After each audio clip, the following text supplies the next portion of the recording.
Praise the lord. కీర్తనలు 50వ అధ్యాయం. దేవాది దేవుడైన యెహోవా ఆజ్ఞ ఇచ్చుచున్నాడు. తూర్పు దిక్కు మొదలుకొని పడమట దిక్కు వరకు భూనివాసులు రమ్మని ఆయన పిలుచుచున్నాడు. పరిపూర్ణ సౌందర్యము గల సియోనులో నుండి దేవుడు ప్రకాశించుచున్నాడు. మన దేవుడు వేం చేయుచున్నాడు. ఆయన మౌనముగా నుండడు. ఆయన మందిరము అగ్ని మండుచున్నది. ఆయన చుట్టూ ప్రచండ వాయువు విసురుచున్నది.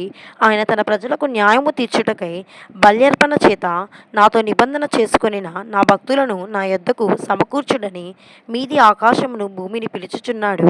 దేవుడు తానే న్యాయకరమై ఉన్నాడు. ఆకాశము ఆయన నీతిని తెలియజేయుచున్నది. నా జనులారా, నేను మాటలాడబోచున్నాను, ఆలకించుడి. ఇశ్రాయేలు, ఆలకింపుము. నేను దేవుడను, నీ దేవుడను. నేను నీ మీద సాక్ష్యము పలికెదను. నీ బలుల విషయమై నిన్ను గద్దించుట చేత నీ దహన బలులు నిత్యము నా ఎదుట కనబడుచున్నవి.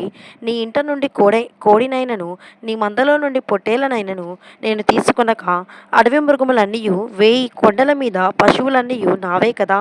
కొండలోని పక్షులన్నిటినీ నేనెరుగుదును. పొలములోని పస్వాదులు నా వశమై ఉన్నవి. లోకమును దాని పరిపూర్ణతయు నావే. నేను ఆకలిగొనినను నీతో చెప్పాను. వృషభములు మాంసము నేను తిందునా?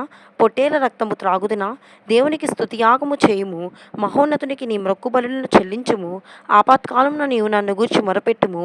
నేను నిన్ను విడిపించదను. నీవు నన్ను మహిమపరచెదవు. భక్తిహీనులతో దేవుడు ఇట్లా సెలవిచ్చుచున్నాడు. నా కట్టడలు వివరించుటకు నీకేమి పని? నా నిబంధన నీ నోట వచించదేమి?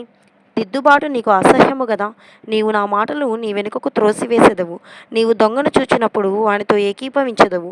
వ్యభిచారులతో నువ్వు సాంగత్యము చేసేదవు. కీడు చేయువలనని నీవు నోరు తెరుచుచున్నావు. నీ నాలుక కపటము కల్పించుచున్నది. నీవు కూర్చుండి నీ సహోదరుని మీద కొండెములు చెప్పుచున్నావు. నీ తల్లి కుమారుని మీద అపనిందలు మోపుచున్నావు. ఇటు పనులు నీవు చేసినను నీవు మౌనివై ఉంటివి. అందుకు నేను కేవలము నీ వంటి వాడనని నీవు అనుకొంటివి. అయితే నీ కన్నుల ఎదుట ఈ సంగతులను నేను వరుసగా ఉంచి నిన్ను గద్దించదను. దేవుని మరచువారులారా, దీన్ని యోచించుకొనుడి. లేని ఎడల నేను మిమ్మును చీల్చివేయుదును. తప్పించువాడెవడును లేకపోవును. స్తుతియాగము అర్పించువాడు నన్ను మహిమపరచుచున్నాడు. నేను వానికి దేవుని రక్షణ కనపరచునట్లు వాడు మార్గము సిద్ధపరచుకొనెను. ఆమేన్.